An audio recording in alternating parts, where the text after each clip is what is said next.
বাস্তব সংখ্যার যোগ এবং গুণনের ক্ষেত্রে কিছু মৌলিক বৈশিষ্ট্য রয়েছে। এখন আমরা সেই মৌলিক বৈশিষ্ট্যগুলো একটু জানার চেষ্টা করব। প্রথম বৈশিষ্ট্যে বলা হয়েছে, যদি a এবং b বাস্তব সংখ্যা হয় তাহলে a প্লাস b বাস্তব সংখ্যা হবে এবং সেই সাথে a ইন্টু b ও বাস্তব সংখ্যা হবে। এখন a is equal to 2 এবং b is equal to 3 নিয়ে আমরা কিন্তু দেখতে পারি a প্লাস b বা 2 প্লাস 3 is equal to 5, যেটা কিনা বাস্তব সংখ্যা, আবার a ইন্টু b বা 2 ইন্টু 3 is equal to 6, যেটা কিনা বাস্তব সংখ্যা। 2 নম্বর বৈশিষ্ট্যে বলা হয়েছে, a এবং b যদি বাস্তব সংখ্যা হয় তাহলে a plus b is equal to b plus a হবে এবং সেই সাথে a into b is equal to b into a হবে। এখানেও আমরা দুটো বাস্তব সংখ্যা নিয়ে কিন্তু দেখতে পারি। ধরো a is equal to 2 এবং b is equal to 3 এখানেও নিলাম, তাহলে a plus b is equal to b plus a, অর্থাৎ 2 plus 3 is equal to 3 plus 2, দুই পাশেই কিন্তু 5 হবে। আবার ab is equal to ba, অর্থাৎ 2 into 3 is equal to 3 into 2, এখানেও কিন্তু উভয় পক্ষেই 6 হবে, যেটা কিনা বাস্তব সংখ্যা।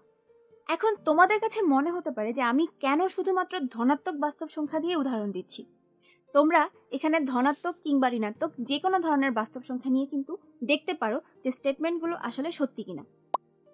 এখন 3 নম্বর বৈশিষ্ট্যে বলা হয়েছে যে a, b এবং c যদি বাস্তব সংখ্যা হয় তাহলে within bracket a plus b plus c is equal to a plus within bracket b plus c এবং সেই সাথে a into bc is equal to ab into c। এখন তোমাদের কাজ হবে যে ধনাত্মক কিংবা ঋণাত্মক যে কোনো ধরনের বাস্তব সংখ্যা নিয়ে এটা পরীক্ষা করে দেখা যে আসলে স্টেটমেন্টগুলো সত্যি কিনা।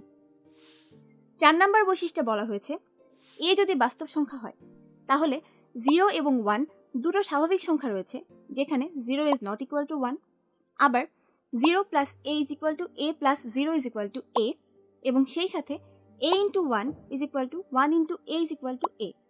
আবার a যদি বাস্তব সংখ্যা হয় তাহলে বলা হয়েছে যে a plus within bracket minus a is equal to 0 এবং সেই সাথে a is not equal to 0 হলে a into 1 by a is equal to 1 হবে। 6 নম্বর বৈশিষ্ট্যে বলা হয়েছে যে a, b এবং c যদি বাস্তব সংখ্যা হয় তাহলে a into b plus c is equal to ab plus ac হবে।